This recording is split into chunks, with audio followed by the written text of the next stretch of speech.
Ini ada yang namanya manusia bang. Nah manusia dibagi dua, cewek dan cowok. Nah ini dua dibagi dua lagi bang. Ada yang otaknya normal, ada yang kagak punya otak. Mereka semua jumlahnya ada banyak, tersebar ke seluruh pelosok negeri kotok. Gak di mana-mana, di kota ada, di kampung ada, di dalam comberan ada, di mana-mana ada. Jadi warna-warni banget nih dunia. Orang yang normal cenderung ngumpulnya sama yang normal juga. Sedangkan yang gak punya otak, itu mereka ngumpul masing-masing juga tuh. Dan mereka cenderung anti sama yang punya otak. Karena di mata mereka, orang yang punya otak itu kagak punya otak. Idih so pinter padahal gak punya otak. Itulah ciri-ciri orang yang gak punya otak. Merasa punya otak. Gak cowok gak cewek sama aja. Mereka padahal bisa milih nimbrung sama orang-orang yang punya otak, tapi gengsi karena mereka pengen pinternya di atas orang yang punya otak. Tapi gak bisa karena sekali lagi mereka gak punya otak. Sampai sini masih ngikutin ya? Berarti dengan kata lain, cowok gak punya otak bakal ketemunya sama cewek gak punya otak juga. Karena masih satu lingkungan, satu circle. Dan mereka cenderung jodoh tuh. Nah ini letak masalahnya nih. Cowok ini gak punya otak, ya kan? Akhirnya dia pas jadi laki orang gak ngelakuin apa yang biasa orang punya otak lakuin. Contoh,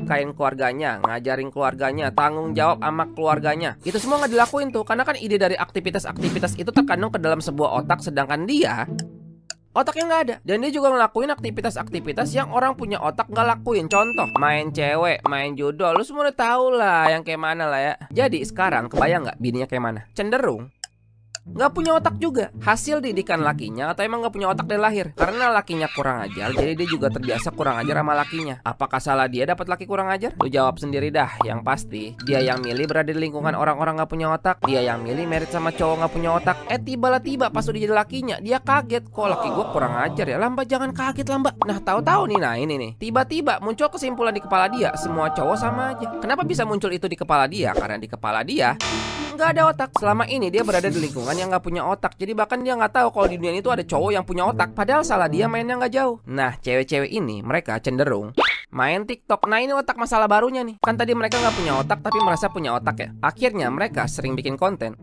nggak pakai otak. Karena di kepala mereka cowok itu semuanya kayak lakinya yang nggak punya otak. Akhirnya mereka munculin standar-standar yang ini contoh dari sekian banyak aja lah ya. Melayani suami berarti budak suami. Girls lari dari si paling sayang ibu. Marriage is scary. Ini semua nih goblok. Tapi kalau goblok kok view-nya tinggi banget. Simba followernya banyak banget. Kenapa ya? Oh ternyata karena yang gak punya otak itu ada banyak banget. Dan si benda ini nih gak ada urusan tuh. Pokoknya taunya ini engagement-nya tinggi ya. Gue tongolin ke orang-orang terlepas dari yang bikin konten punya otak apa kagak gitu. Dari sinilah munculnya standar TikTok pak. Akhirnya cewek-cewek di luar sana yang awalnya punya otak jadi mulai sirna tuh otaknya. Bahkan yang belum merit aja, yang otaknya masih dalam tumbuh kembang ya, jadi ikutan sotoy juga soal pernikahan. Aneh banget. Lu dapat gambaran betapa seremnya permeritan, tapi lu nggak punya gambaran betapa seremnya nggak merit sampai mati.